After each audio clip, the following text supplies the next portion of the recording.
The horsemen came from far and wide to join the caravans and begin their 4,000-kilometer journey along the ancient tea road. They are drawn here, as they've been for centuries, to the primeval forests of Xishuangbanna, where the wild tea tree originated and where the entire worldwide culture of tea drinking began, because the spring harvest is underway. The original tribes of the Valley of the 16 Mountains discovered the medicinal values of tea some 3,000 years ago. From wild broad-leafed tea, the cultivated pu'er tea was developed. It is named after a market town in the region. From the starting point at Yiwu, the tea road covers 4,000 kilometers to Lhasa, the great Tibetan tea market. The journey takes 6 months and crosses 20 mountain chains and 4 mighty rivers. The caravans have covered 1,000 kilometers since leaving the borderlands between Yunnan, Laos, and Myanmar, the easy stage, but they have still only achieved an average of 30 kilometers a day. We take up the journey now on the frontiers of the legendary Shangri-La, a land of spirits and demons and ancient occult practices.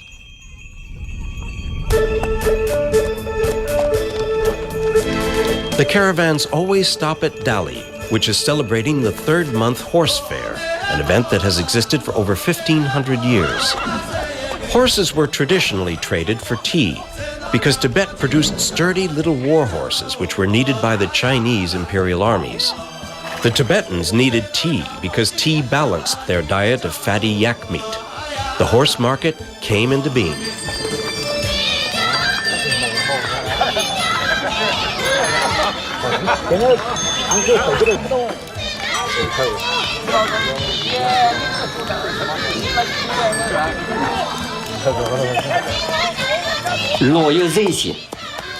Horses from Lijiang have a high reputation and have had since the olden times. Outsiders call them Hunan horses, but we Nashi people refer to them as dwarf horses because they're characterized by being short, sturdy, and endurable.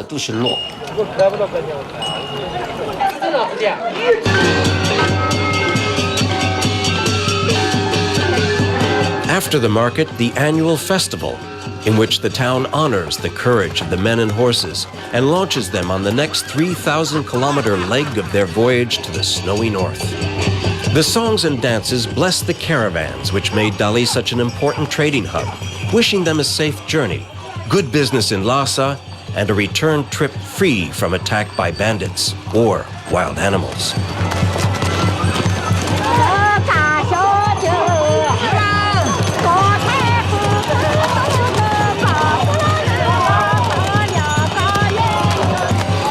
It is the greatest event of the year on the tea road, and the caravanners added to the occasion by dressing themselves in traditional finery.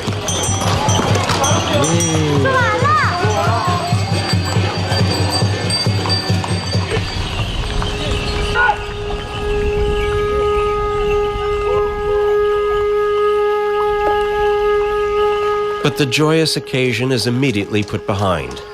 Those who have traveled the tea road remember only too well the rigors of the Shangri-La region that lie ahead.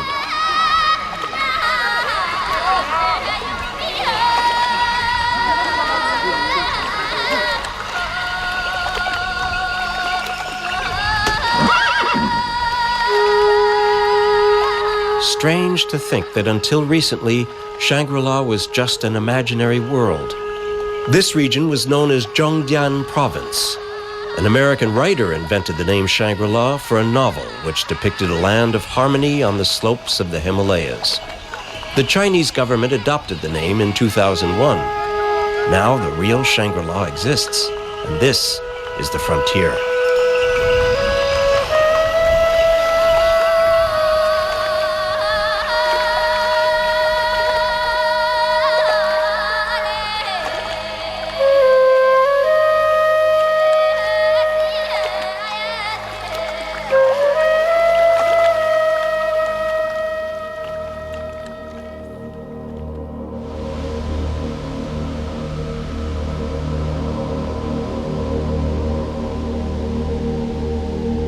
Jizu Mountain, its temple famous throughout China and Tibet. The mystical atmosphere of Shangri-La becomes evident from this point on. This is a land where the spirits rule, spirits of good and evil, where every plant, every animal, every rock has a soul which must be respected. Tibetan Buddhism plays the primary role in bringing all into harmony.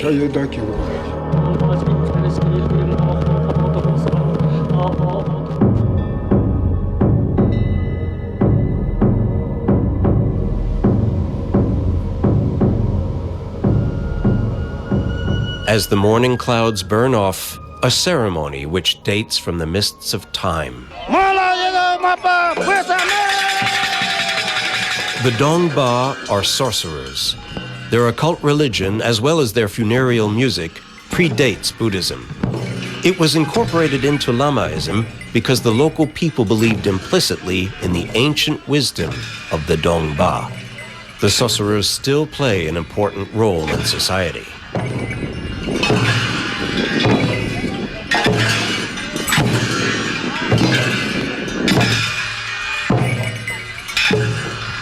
Their offerings of tea are to drive off any evil which might harm the caravanners, whose trepidation is understandable as they regard the Himalayan challenge ahead.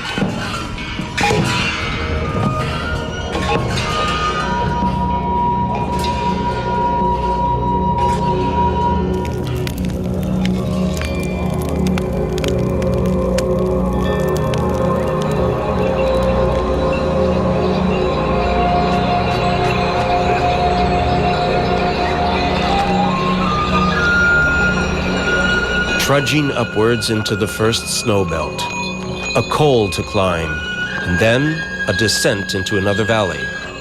Par for the course for locals and Tibetans, but not for the horse drivers who had set off from subtropical Yunnan. Sometimes it snowed non-stop for more than a week. We would have no more sampa or cold meat like pork, and we had to wait until the ground dried out before we could set off again. We would have to try and sleep in a tent when it snowed, but we could never get a fire going because the wood would be wet and the wind and snow would extinguish it. So it was so cold. We'd try to rest sitting up all night until the dawn. Those nights seemed so long.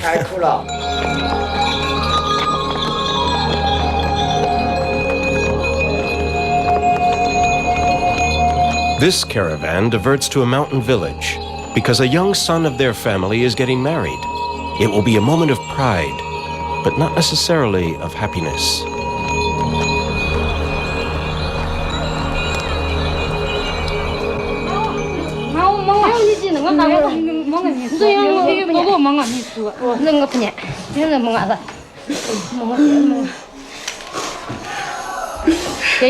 This is the groom-to-be. Deming has just turned 16 and is not exactly full of joy.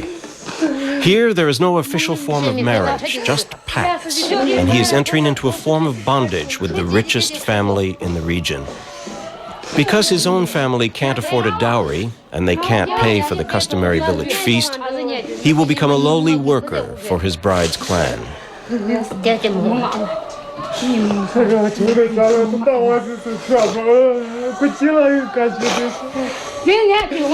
The atmosphere is more like a funeral than a wedding. His aunt tries to get him to pluck up courage. His uncle is distraught.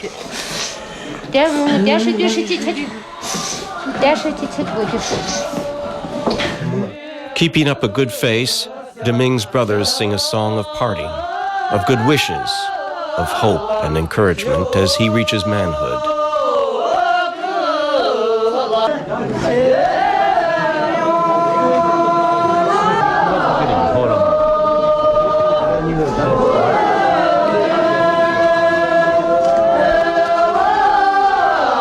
This is a matriarchal society, and the mother is beside herself. Not only because she's losing her son, but because she has lost face in the community by being unable to fund the marriage herself.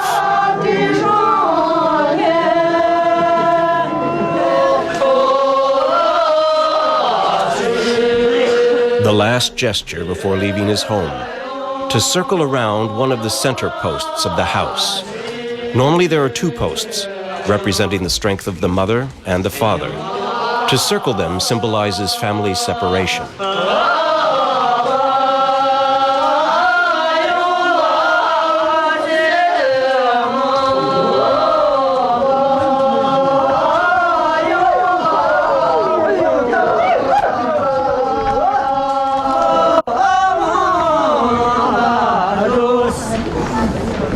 The moment has arrived to set off for the village marriage feast.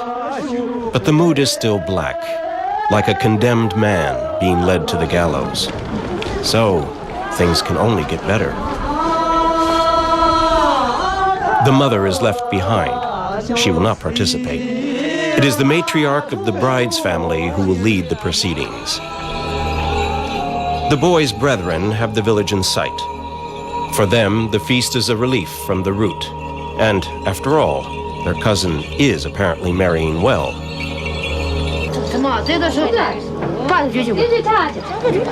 The bridesmaids prepare for the feast. The bride herself will not see her new husband during this celebration because the women and the men will celebrate apart. The couple will begin their married life after the feast is over. Zuma is bound in the traditional seven-colored belt, each color signifying a different prayer wish for the life ahead. She's 19 and has been married before. Because there is no marriage law, a couple can quit when they want. She saw off her first husband when she realized things weren't going well and chose Deming. This is the law as written by the matriarchs of Shangri-La.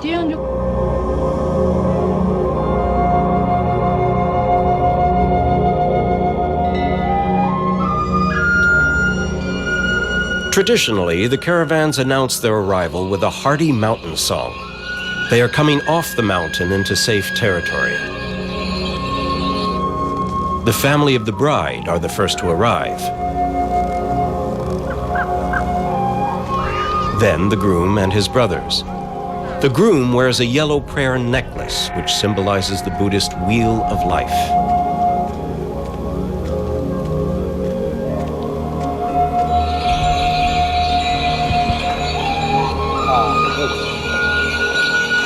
The caravan is now in the relative shelter of the village.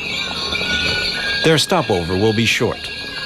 There's tea to deliver throughout the region. Villages are awaiting their arrival.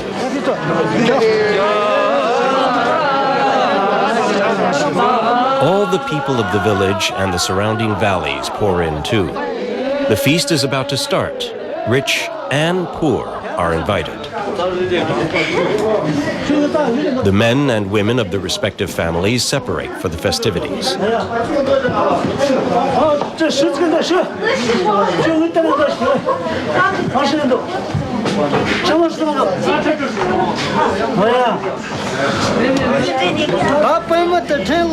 The local shaman quotes from the Buddhist scriptures, wishing the bride and groom the best of lives.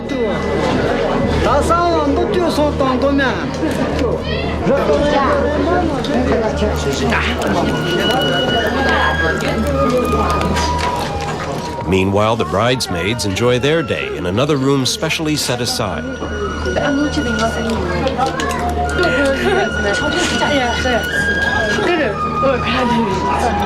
For the locals, it's the event of the year, probably of the decade. After all, the bride is from the most influential family in the area. The groom spends time with the caravaner cousins, and they seem to have cheered him up. After all, he's fortunate to marry so well.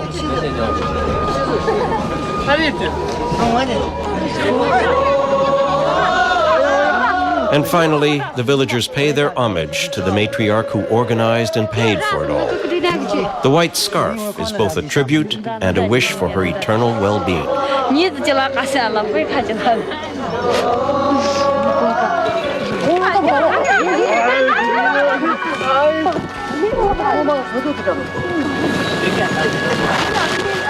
As the light begins to fade, the caravan prepares to leave.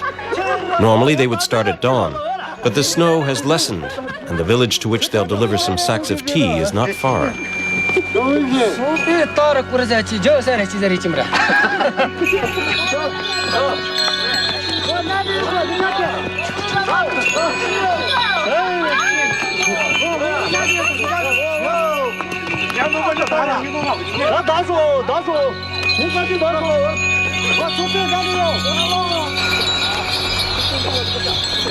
If the snow were really heavy, the drivers would hang on to the tails of their horses. The lead horse is the most experienced. It knows the route, and they can trust that they will not be led over a precipice. It's not snow, but packed ice that's the real danger. 一下雪的话，10天8天的话，那个行李太重了，牲口走不动了。 I was 22 years old when I started working as a horse driver, so I was pretty strong. But moments like that were still hard to deal with.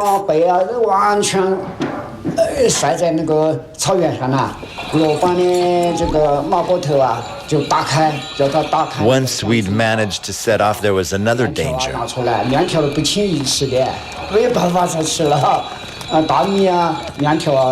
The horses of the caravans before us had compacted the snow underfoot into packed ice.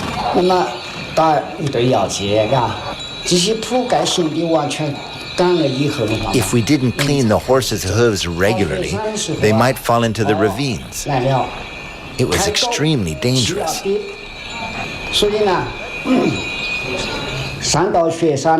We had to stop very regularly to clean the snow and ice from the horseshoes. It was a matter of life or death.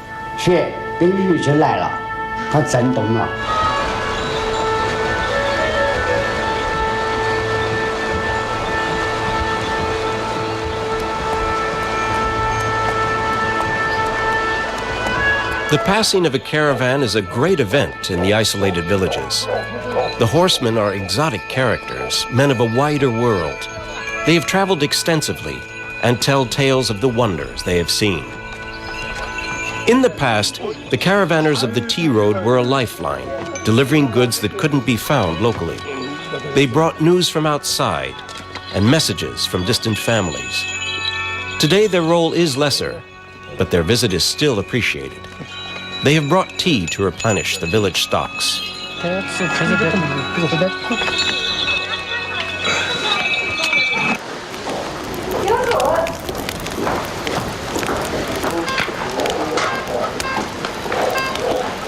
Traditionally, the horse drivers are given the best hospitality that can be mustered, however poor the village.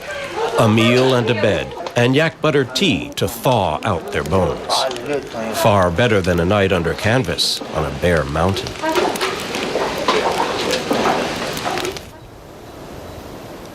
The horses are pastured, and they rest too. The caravanners know that tomorrow will be an extreme endurance test.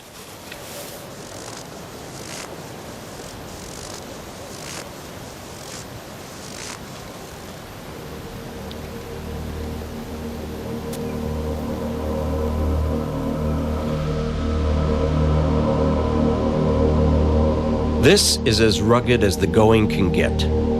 In all, there are 4 great rivers to cross: the Yangtze, the Mekong, the Salween, and the Tibet River. They all arise in the Himalayas and run in parallel towards the south.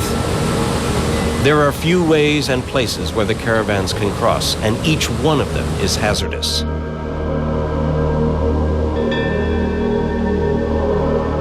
This is Benzelang Ferry, a town that exists because of the caravans which were obliged to cross the Yangtze River at this bend. Today, the ferry is a small affair used by youngsters to lark about. But at one time, every male in the village was a ferryman, and the ferry boat was much bigger. My name is Anmun Jiangku, and my family has been here for 5 generations. My ancestors were horse drivers, and they found Bengjilan a nice place, so they settled down here. Bengjilan is located right on the Yan'an-Tibet Tea Road, and it used to be one of the principal ferries on the Yangtze River. This river would rise and flood during the spring and summer ice melt. 18 strong men, all good swimmers, were needed as oarsmen to get across the fast currents. In the past, the ferry was 3 times bigger than the boat we have today. There were 6 men to an oar, and they had to pull with considerable force, and that force had to be equal between the oars. The ferry was run by the Jiaga family. They were paid for each head of horse or mule that crossed. In addition, there was a second type of income which was called qiangling, actually a kind of toll, and this would pay the oarsmen. Sometimes the ferrymen pressed the horse drivers to share their food and drink with them. Otherwise, they wouldn't do their job properly.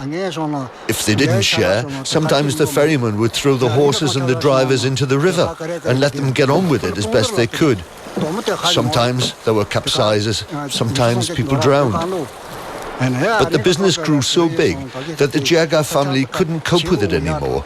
They gave the ferry concession to the local Dongzhu monastery, and after that they took care of it.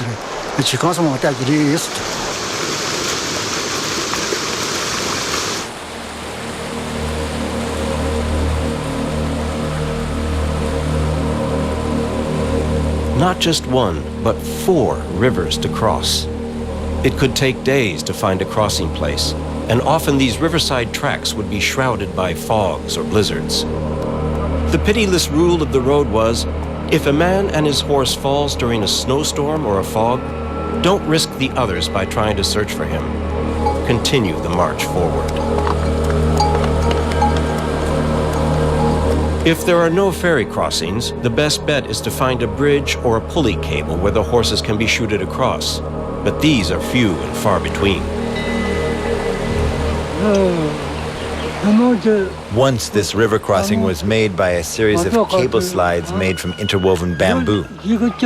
During the busy season of horse caravans, over 1,000 horses would slide across the cable each day, and they wouldn't get anything to eat as they queued up to cross over. At its peak, there were 6 families that ran the 6 different cable operations, and one person from each family would slide across at a time to accompany the horse. So 6 people were sliding back and forth at any one time. Then Mr. Wang, a businessman, decided to help us build an iron chain bridge here. It was made from 12 iron chains, 4 chains to support the upper part, 8 chains to support the bottom part, and the bottom part was covered by wooden planks. The iron chain had to be brought in by Mr. Wang from far away by sedan chair. The bridge turned out to be a good idea for the caravans. Safe and efficient, but because of it, all the people who worked the cable slides like me were out of a job.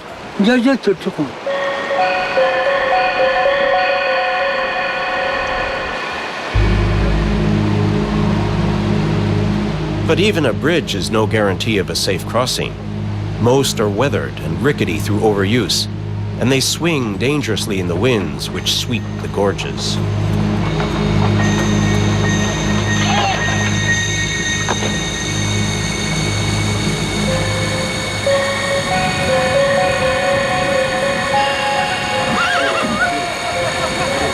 This time the horse has a chance if it has the stamina and if it can shed its load. There is a shallow bay on the next bend, and if it overcomes its panic, it can make for it. The horse had made the big mistake of trying to swim against the current. But quickly exhausted, it turns and lets the river carry it.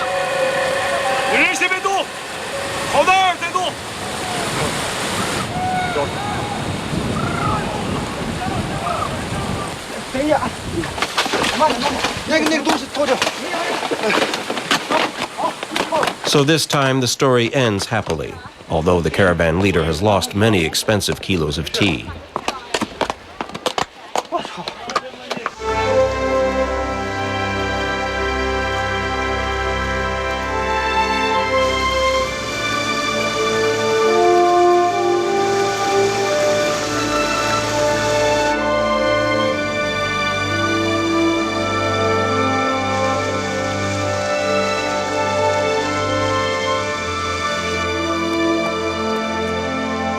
Happily, along the tea road, the tough sections are broken by occasional sweet valleys. There, the horses can rest and graze to their heart's content.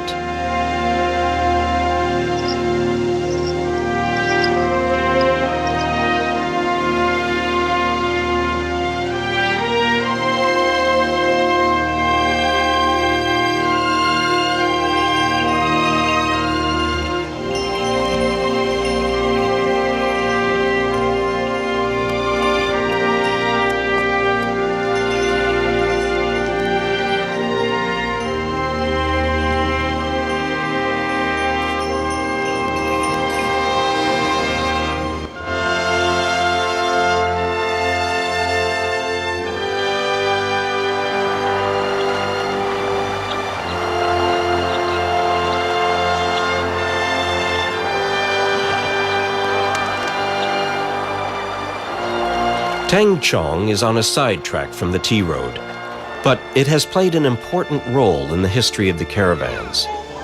This was a village of women. Only boys and old men were to be found there, because all the able-bodied men were off on the road for months or years, and often they didn't come back at all. They were either casualties of accidents or sickness, or simply found new lives elsewhere.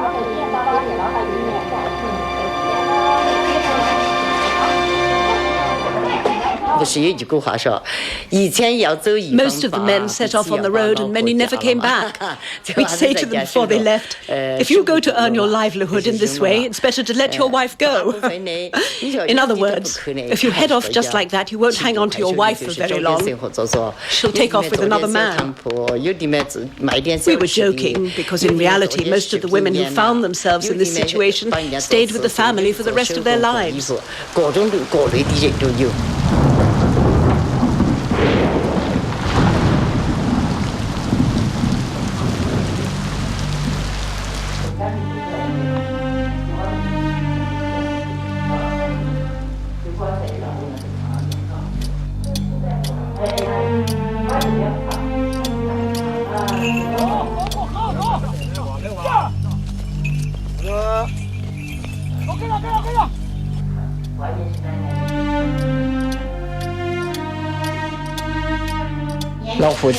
I was young when I married into this village, maybe 19 years old. My baby was born as my husband decided to go off on the road. We had no news for a long time. On my daughter's first birthday, I received a letter informing me that my husband had been killed in an accident. I never got to know the full details.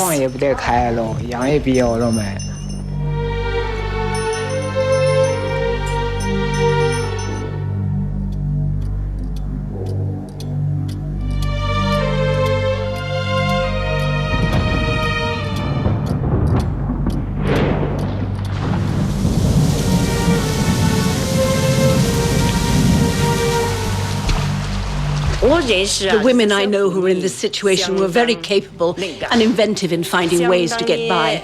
They took all the responsibility for their parents-in-law and their children. One could say they sacrificed themselves entirely so their families would be well and happy. They did embroidery and sold it, and lots of other menial jobs to get by. There, I'd call that an amazing exploit.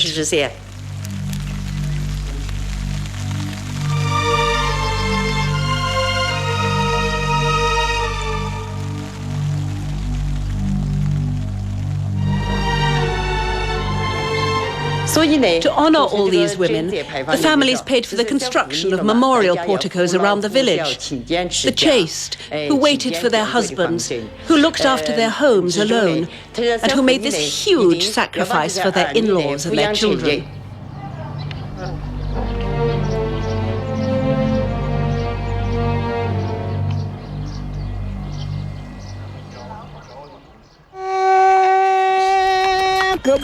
For the men, life may have been hard, but there were attractions to joining the caravans. They had freedom from household responsibilities. They were well off. They had new horizons. They had fun at the roadside stops. When the boys are away, the boys will play. They pass by the calcium terraces at Baishui tableland. These have taken 300,000 years to form. The local people call them the fields left by fairies. Shu is a former caravan driver who retired to become a well-known Dongba sorcerer. His specialty is predicting the sex of unborn babies. There are many songs of the caravans, and this one says, I leave to drive the horses and people regard me as I get further and further distant, but they lose me from sight when I enter the mountains. But when I cross, I will find a woman to fall in love with. My loved one will accompany me along the route.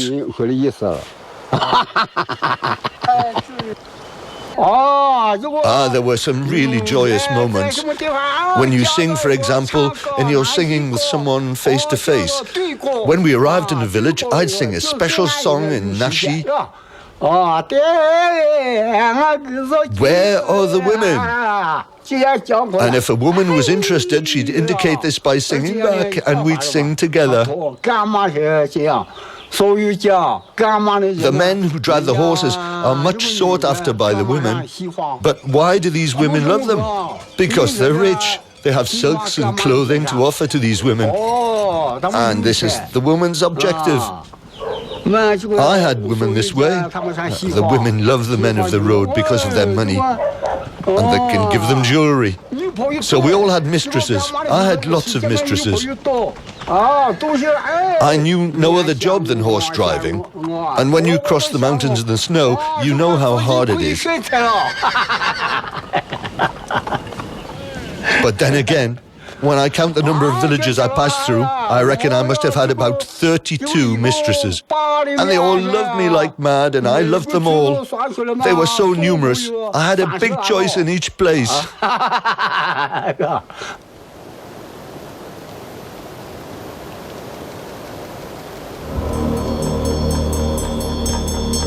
At 4,500 meters altitude, with mystical frozen landscapes at minus 20 degrees, this is truly the heart of Shangri-La.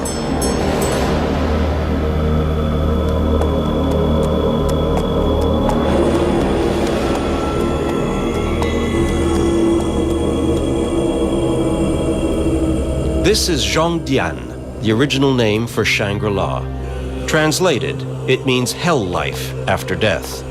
And everyone is gathering here in the hope of avoiding just that.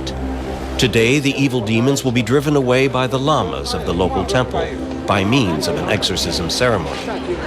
As believers in the old faith of Shangri-La, Dongba, the local people are anxious to show their piety. This is an extremely important moment in the year. Zhongdian is the spiritual home of the Nashi minority group. The name means the people who worship the black things of the nation. They are thought to have migrated here from deep Tibet in the 3rd century and maintained links with their former homeland by caravanning.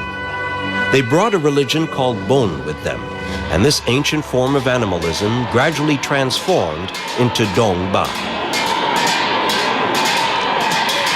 The masked lamas represent the various animal gods.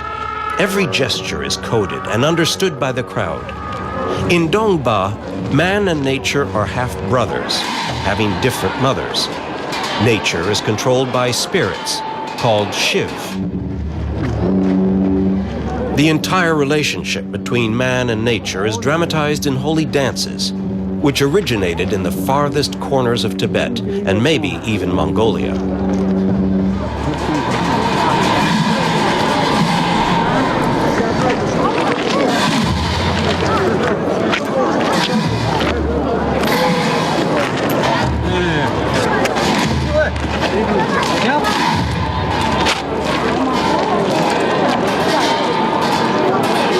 The objective is not only to exorcise the bad gods, but to remind believers that they should be at one with nature. Never be guilty of overharvesting.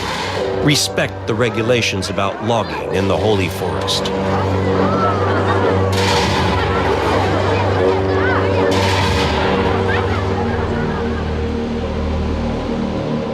So, in the high lands of Shangri-La, past and present exist side by side.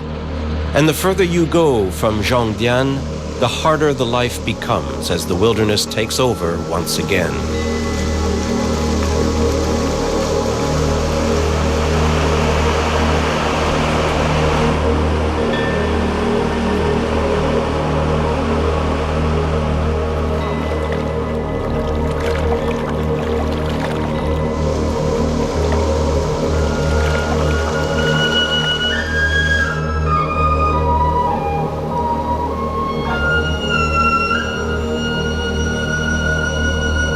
The caravans pass by Da Rong, a small town perched on the mountainside.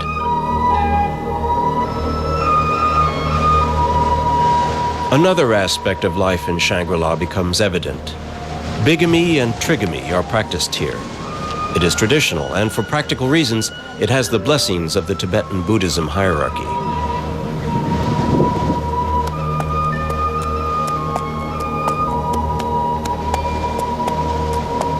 Ying has 2 fathers and 1 mother. Some school friends have 3 fathers. We look at this from the perspective of morality. Our morality is that the young generation must respect the older generations, and the old generation must educate the young about this type of multi-marriage. Under this basic principle, there can be no problem of accepting the idea, no matter if it is with 1 wife and 2 husbands or 1 wife with 3 husbands. It is proven that in these situations, people can get on with each other very well and lead a harmonious life. It is common in Daerong. It is the common folk culture. Ying's younger dad comes home from work. He brings in money from outside. My elder brother stays here to look after the homestead jobs, and I go outside to find work to bring in some money. They're temporary jobs like shepherding. When I come back, maybe my brother will go out to work, and I will stay here. We all get along with each other very well. We're a happy family.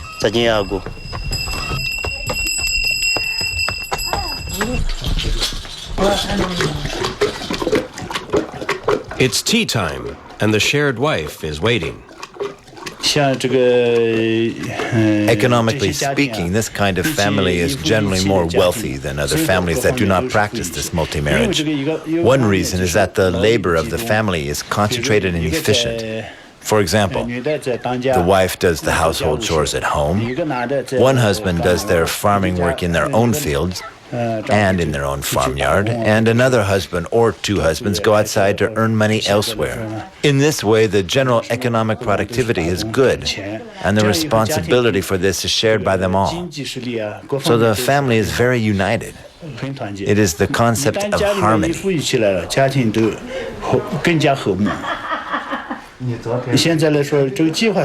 Another benefit is the contribution to the national birth control policy. According to the relevant regulations, 1 wife with several husbands can have only 2 babies.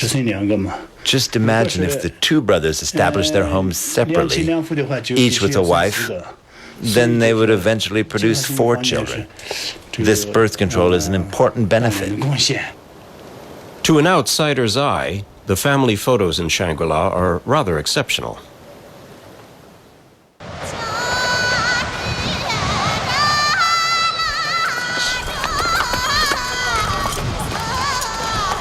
Next stop on the tea road will be the salt wells of Yanjing on the Mekong River, here called the Long Kong. It's important because this is the biggest salt production center along the entire route.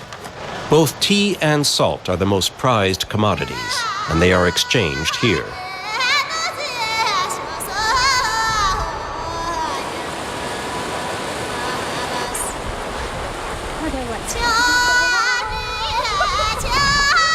It has always been the women who have worked the wells of Yanjing. The salt exists in the underground water and has to be filtered and dried on the surface. Women have been hauling the water from holes pierced into the mountain for centuries.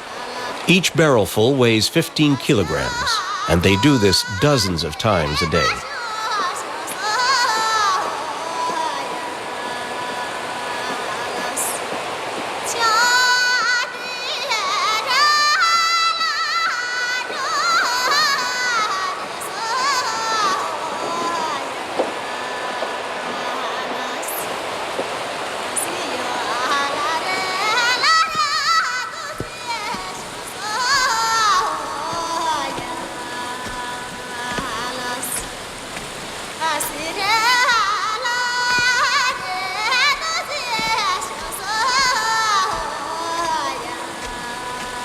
The salt collectors cover 20 uphill kilometers per day with these loads. They start at 4 in the morning and finish at 7 at night.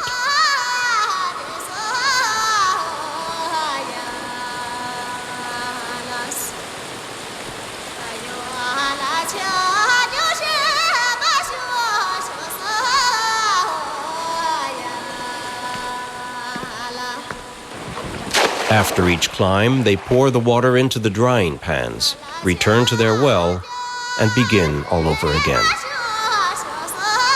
There's an additional 5 kilometers to come from the village each morning, another 5 kilometers at night to return home.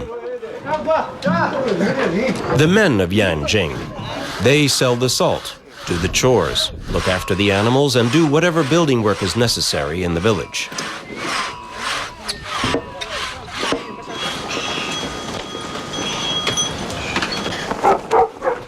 This is the home of Mr. Zhu.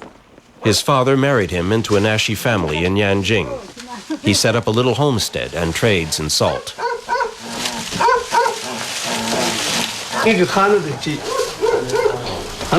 Sometimes we use salt to exchange for tea, rice and sugar. And we even go as far as India to trade. The Tibetan salt produced here is a popular product on the tea and horse route. I was a horse driver for 17 years non-stop. In 1951, my father married me into this Nashi family. And during the first 3 or 4 years, I couldn't understand a word they said.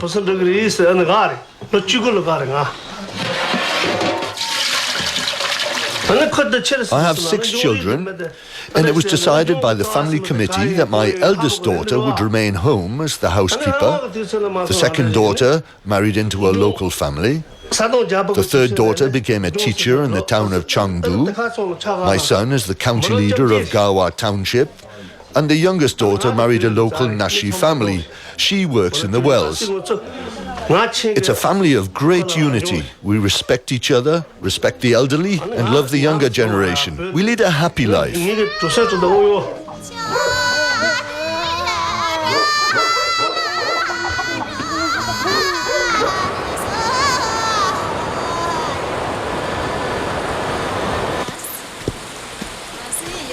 The caravans come and go. The livelihood of Yanjing still depends on it.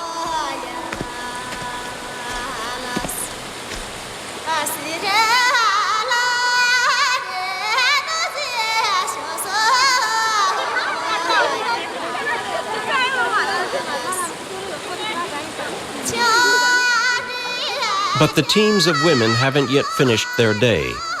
Before making the 5-kilometer trek home, they prepare the drying pans for tomorrow. With the headwaters of the Mekong in the Himalayas as a backdrop, the women dig out earth, compact it, smooth it, making a flat filter where there'll be no runoff and salt wasted. This is where the bucketfuls of water will be poured tomorrow to dry off, leaving a deposit, a scrim of salt on the surface to be scooped into bags to await the next caravan.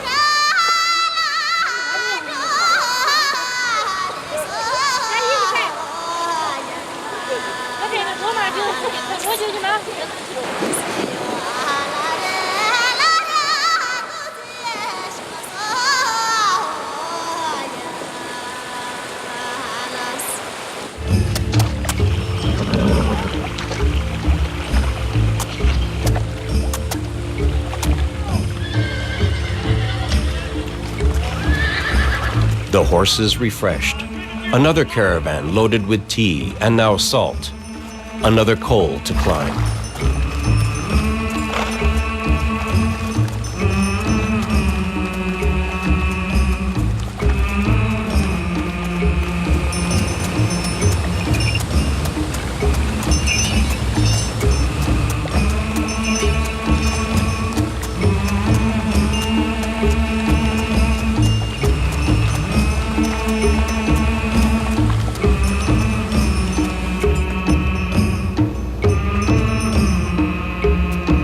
For the men, women, and horses of the tea road, the scree slopes are the hardest because there is no stable base.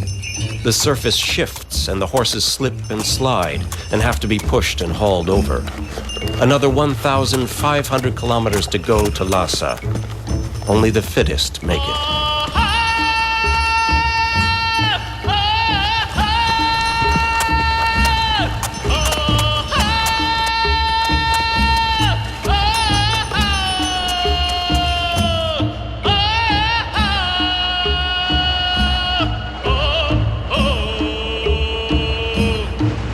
Signs that indicate they have passed from Shangri-La to the hinterlands of Tibet. Prayer flags ever present alongside the mountain passes.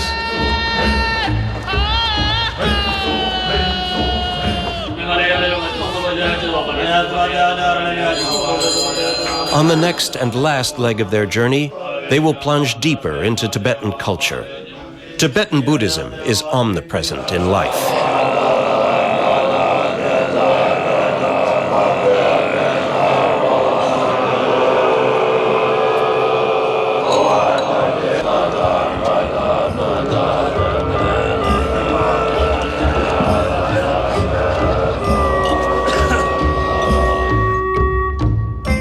They will pass through the frozen lands at the foot of the Himalayas. They will reach a point of high altitude at the infamous Bangda grasslands, where loaded horses cannot go further. Their cargoes will be transferred to yaks, which, though much slower, are acclimatized to the airless conditions. They will reload the horses as they descend towards the warmer microclimate of the Lhasa Plain in the lee of the Himalayas. And they will arrive at their final destination, Lhasa, where they will offload their charges of tea and salt and marvel at being before the Potala Palace, having arrived safe and well after 6 months on the ancient tea road.